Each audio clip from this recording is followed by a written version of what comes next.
TNA Wrestling is hot right now. I mean, they're selling out all over the place. I mean, the many years they've been around, they've gone through their ups and downs, and even years where people said, oh, they're not going to last, they're not going to last. This company's persevered, and they're on top now, and I can see why they're on top now, because their champion is none other than Nic Nemeth. He is the TNA Wrestling Champion, and this incredible talent to do what he's doing, continue the longevity that he's been in the business, and to be on top like he has, not just me saying it, his peers, others in the profession, give him so many accolades. This guy could wrestle with anything. They say if you could wrestle with a broomstick or a paper bag, how about that? This guy could do it and make it entertaining. Champ, thank you so much. Just what do you attribute, first of all, your success, your longevity in this business? Well, first and foremost, I have wrestled a broomstick. And I famously was pinned by the broomstick, and Charles Robinson, Little Nate, called the 1, 2, 3, and it was the third best match on the card. So that being said, that all aside, you know what? I not wanting to be outdone at anything, loving playing sports, always wanting everyone looking at me and diving to make catches, and not just because I loved it, because I always wanted to have the attention. So clearly not being held enough is part of it. So besides that, it's just wanting, like, if I was the advice I gave my brothers and friends or anybody who comes and asks me, like, what advice do you have? And I go, if you were being a garbage man or the president of the United States or a pro wrestler or a snake handler, I would just say try and outdo everybody work-wise, because no matter what, this is show business. There's a great chance it's not going to work out. You might not get to live your dream, but try it anyway. And if you try it and give everything, don't be 5-10 years down the road going, I really could have tried harder, or lying awake at night going, I should have said this or tried this or just worked a little harder. It's hard enough for me to sleep at night. So I need to know that I gave everything. And, with WWE, with wrestling, with everything in the past, I always said, okay, I'm going to have the stamina there. I'm going to go above and beyond to try and steal the show. But most importantly, I need to leave it all out there every time. And in a business filled with hardworking, show-stealing, amazing people, I got a reputation of being the show stealer, the hardest working man in sports entertainment, and it was legit. And that's a huge feat. And I try to live up to it every day. I'll say this too: all the titles you've won, and now you're the TNA Wrestling Champion. It's amazing. I always go back to the house shows, because not only were you bringing it on the specials, the big shows, but I even remember a house show here in Miami during the holiday tour. You and Miz, Steel Cage, you tore it down. You guys could have went out there and did a good match, and it would have been great for house show fans, fine. But even the house shows, you were stepping it up. And that's a huge thing of one, you get a little more leeway and get to have more fun. And there are some of the greatest wrestlers of all time that go, I can take it a little easier on these live events and have some fun, not phoning it in, but just not going above and beyond. And I really found that as my way to go above and beyond, especially if I was like frustrated with creative on Mondays. I could do that Friday, Saturday, Sunday, where everyone goes, oh my God, you blew everybody out of the water. And I go, we're all supposed to be doing that, but I'm trying to set a good example. But I also want everyone talking about me when we walk out of here. The secret sauce. He's known. That's it. He has the secret sauce for all this. Nick, I'm curious too. When you were joining TNA Wrestling, were there thoughts of using other names, or you just wanted to go with your name and do that? Weirdly, 10 years ago, 5 years ago, I always wondered what I would do. But the last couple of years, I was just like, I just think I should go to my name, I guess, because I had pitched it to the boss 20 years ago and 15 years ago. I said, and plus most importantly, it was the signature that I had practiced in high school with just the one N and the IC and the. So I was like, you know what? I could go back to that muscle memory of signing those autographs in my notebooks. So I thought that would work best. I thought it was 17 years of being a name and then going to some other absurd, hilarious name that doesn't sound real, that isn't my name, would have been just like preposterous to me. So I said, oh, what should I do? I mean, should I say DZ? And people were like, no. I want to break away, do my own thing and go, all right, I'll be my regular name. And then the cool part was I did not have a moniker planned at all. And as I was thinking of some ideas, I had tons of ideas, and I'm an '80s hair metal rock guy, and I was like, I was thinking of some Motley Crue, some Ratt. I was like, what works? And there's a one of my favorite songs by Ratt called "Wanted Man," and it is a badass song, and I love it so much. And I go, man, I wonder. And I went the day I announced, the day that I got my release from WWE, I got so many phone calls saying, "We want you here. We want you here. We want you here. What can I do to get you here?" And I go, "I really am a wanted man." And I was listening to that song, and I go, you know what? So I talked to Downstate, who made they make tons of songs, Miz, Cody, all these, several for me. And I was like, guys, I know this is out of your wheelhouse, but I love Hair Nation songs. I like Steel Panther. I like Motley Crue. I love Ratt, Poison, all this stuff. I go, is there a way you could do something along, like, I listed them some lyrics, some words, some ideas, and a fun heavy metal song? And they go, well, this isn't really our thing, but just so you know, we've heard a lot of this because our dad plays a lot of Ratt. And I went, oh, okay. It's good to know when you're not a spring chicken. And I went, okay, I got it. Thank you for that little dig in the back. So it ended up, they wrote this awesome song that I helped just a couple little pieces and made it a fun, badass zipper going down, just like an old Motley Crue song, into like a Wanted Man, and they crushed it. And I love hearing it. I sing it around the house on accident without paying attention. So they crushed that, and it makes it a definite break apart to where this isn't Dolph Ziggler, this is Nic Nemeth doing his thing, and I really appreciate that from them. And I shout them out whenever I can. Those guys rock. Now you mentioned Ratt, and I'm that's my genre too, and that there and all. I'm wondering, so have you seen Ratt at the Richfield Coliseum? Oh man, I the last time I went to Richfield Coliseum, no, it was two. I saw the Cavs play there, and I saw a WWF show when I was 5. And I remember 2 matches. Let me think here. British Bulldogs versus the Hart Foundation in a cage, and King Harley Race versus Hulk Hogan in the main event. I was 5 years old. That's all I remember. We sat far away. And for people who only go to shows now, there was no giant Tron. There's no pyrotechnics.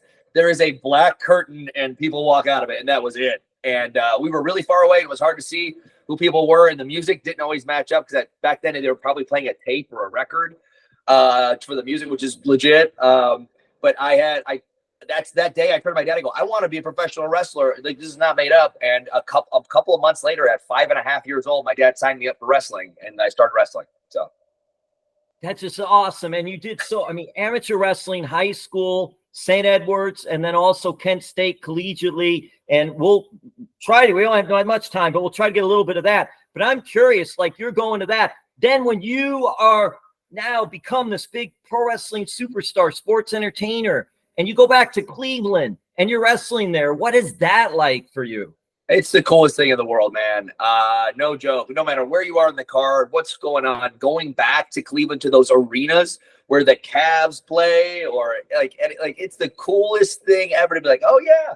I mean, there was a buddy of mine who went to St. Ed's with me, and he was looking to get into professional wrestling too, Mike Tolar, and he had a tryout. And I just remember I volunteered to be out there with him to help, like, give him a good match for his tryout match. And we're out there, and for a second, I wanted him to like it's a big deal to have this match, but I just had him in a headlock, and I go, bro, we're in the middle of the ring in what would be the Richfield Coliseum right now. This is where the Cavs play. And this is our life right now. Like, let's remember this for a second. And we both laughed, and then we went into our 4-minute match for him or something. I go, I'll never forget that. It's like, what a cool moment. Like, we got to do that. So many cool moments too in your career. And it's just, we go back to St. Edward High School. Well, actually, no, Cleveland. I got to do Cleveland. Listen, Nick, wow. And I know we talked about this before. Ohio, there's some in the water there. So many great wrestlers have come out of Ohio and all. But I got to go to this one. Ash by Elegance. Yes. TNA Wrestling, along with you. I want to know this, Nick. I want to know that. Nice. I want to know this, Nick. Are you following her where she goes, or is she following you where you go? I would say that, you would just assume it's me following, but I went to Kent State a few years before her. So I'm going to say if I started at Kent, she's been following me. So we got to go with that. But that does make me older, but whatever. That's fine. I'll just have a little bit more work done. It'll be no. But just, it is funny. Like, what are the chances, man? Kent State, then WWE, then TNA. And then sometimes I'll be like on a weekend show, I'm like, you're here again? I'm like, we just did World Series Wrestling, and we're both the champions for WSW in Australia. We're both going back next year. So it's good, but it's good company to have somebody that I know from the hometown. And it really is along those lines of, I think people from Ohio, they're nice, they're courteous, but they work. It's a hardworking place. Cleveland, though, you get to fight for those Browns and have to deal with that. What we've all been through as Browns fans. I mean, that toughens you up to be able to take anything. So that might be the reason why. Yeah, you mentioned the Browns. I don't want to go. We don't there. have to. Yeah. That quarterback rating last week. I mean, oh, Nick, I'm sorry. Hey, I'm in Miami. I've loved the Dolphins. We've had lots of good in the past, but we've had our downs lately. Tua's a good player. I love Tua. I'm not a Tua basher. I like Tua. You heard everything that happened with Tyreek Hill. Of course. I had a feeling he was going to get at least one touchdown, if not three, that game, and he got one. Yeah, I appreciate that. Wow. But yeah, it's I won't even. Normally it's week 3 where we go, oh, there's always next year. This was the second quarter of week 1, and I'm like, nah, I guess there's next year. I'm gonna have to turn this off. Yeah, for a few minutes. Real heartbreak. We live and die by the Browns, and I hate them ruining my Sundays. I'm in Arizona, so at least it ruins only the morning. And then I have the whole day. Usually you watch those games and like it starts getting dark and you got to go to school and you're like, oh, this sucks. Like at least I get the whole day afterwards to go read outside and forget about it. Well, now I'm going to talk some good Cleveland, and that's St. Edward High School, baby. Come on, listen to this. Now, am I right on this? Most career pins? Yes? Still? It was an unofficial stat, but it was legit. Yeah. And you were there with, tell me if I'm right, because this is what they said. Andy Horvath and Gray Maynard were 2 of your friends there and all. MMA badass, Olympian, and then there's the 5 other weights that were state champs that went on to become either All-Americans or national champions. Like, I was very fortunate. I love that I grew up 15 minutes away from St. Ed's, and I went to those camps when I was a kid, and all the wrestling camp stuff in the summer. And that wrestling program, I still have the intensity and my breath because of the extra workouts we did there. There's a reason I don't get tired. I can do an hour. I will never, ever be tired in any match unless I want you to think I am. And it is because of the conditioning we did with Coach Urbis at St. Ed's and stuck with me through Kent. I go, I might not be the best amateur wrestler, but no, I'm going to keep myself hanging around till that last 30 seconds to the last minute when people just start to like let down a little bit. And then that's where I find a way to win against people who were better than me. And that's what I did my entire career. That cardio. And that's hard to do because like there are fighters in MMA, Colby Covington, whether you like him or not, doesn't matter. But his cardio, there are certain fighters that just have that cardio, that work rate, and they could do that. And now you go to Kent State and you become second all-time later on in career wins. I'm wondering, Nick, do you know who's first in career wins at Kent State? I think here's the important part. The important part was I was trying to get Vince McMahon to Google my name right after the year I graduated to go, look, I broke the all-time record. I am the all-time winningest guy. And then after that, we had a national champion. We had Camargo. We had a couple guys. But I go, none of that. It was like, hey, your record's broken. I go, I don't really care. This was all from 5 years old. So Vince could Google something and go, this guy can do sports entertainment and beat your ass and choke you out if he has to. So that it served its purpose. And then several much better and more accomplished wrestlers eventually took it over. But I broke it, which was fun. And I think I broke at the time, it was our assistant coach was the leading wrestler. I think he was kind of mad about it, but that's okay. And well, I'm curious for you. Did you have thoughts of going to the Olympics, or you were not at that level? And the other thing is, Nick, MMA, because MMA wasn't like it is now. Right. If it was now and you were here now, would that have been a choice for you, do you think? No, actually a lot of people don't remember back when it was the first 10 or 15 UFCs. My buddy's older brother had the 1 through 4 on a VHS tape, and we had like a sleepover and ate pizza and watched it. And so when I got into high school at St. Ed's, I would stay afterwards and work on some submissions and work on taking some body punches. And I feel like that toughened me up even more. But it was like, I did want to do MMA stuff. And it's really hard to explain that. Like, you understand, but people now, or people who are 20 years old, only think of it as this multi-billion-dollar industry. And it was like, no, it was on a VHS tape, and I don't know where it came from one pay-per-view somewhere. And it was like, okay. But I think my last day of high school in English class, Mr. Barker's English class, we go around the room and say, in 10 years from now, what's the speech you're giving, or what are you doing? And I go, well, after I win UFC 15, I'm using that to get on Saturday Night Live. And then when I get to Saturday Night Live and host that, I'm going to use that hosting job to talk to Vince McMahon through NBC and get a job as a professional wrestler. And then when I do that for 20 years, I'm going to lead it to politics, and I'm going to be the mayor of Palm Springs or senator or something. And I go, I'm kind of on the way. So we'll see how that goes.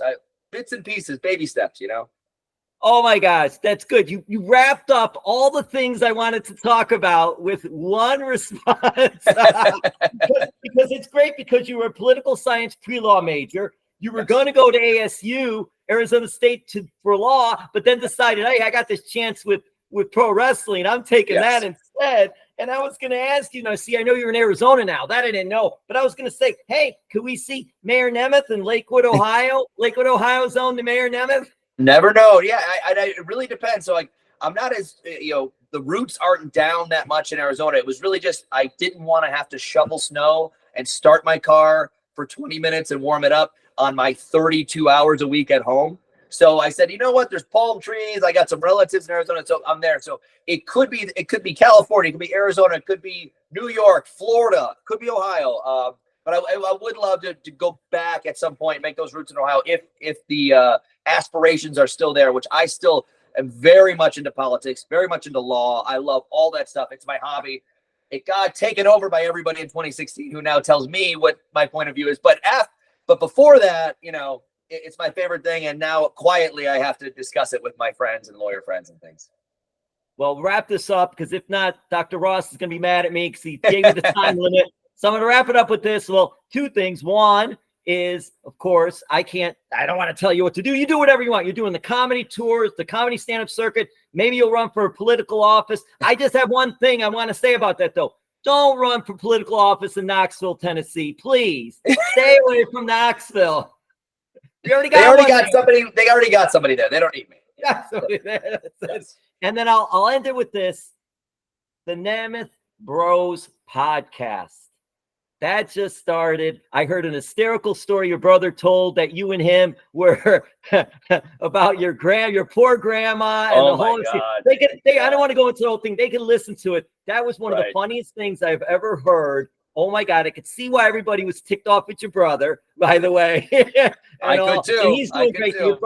Your brother's doing great things. But this podcast. Here's my idea, Nemeth. Here's my idea. Here's one of the catches, because this is just starting. So you're going. Right. If you're going to have guests on, you could only have brothers. Wow. That's limiting everything down. And they don't even have to be superstar. It could be like one superstar brother and then the brother of the superstar. First thing that pops in my head, you're right. I want Frank Stallone on the podcast next week. I got to see him. I need to do it. The cool thing is Nemeth Bros podcast. It's out there every Thursday. We're doing new episodes, but also October 25th, we got another Hunkamania before we do Bound for Glory in TNA. It's in Detroit at Go Comedy Improv. It'll be a good time. It's always a blast. Surprise guests. Last time we had ICP with us. It's a wild time. It's a good variety show. He is the TNA Wrestling champ. TNA's doing so much. It's so cool to see. And I've been a Nick fan for a long time, but I'm also a Colonel Sanders fan. So I got to tell you that. Thank you so much for that as well. You got it. That was one of the funniest days of my life, by the way. It was a great time. Thank you, champ. You got it, brother. Thank you.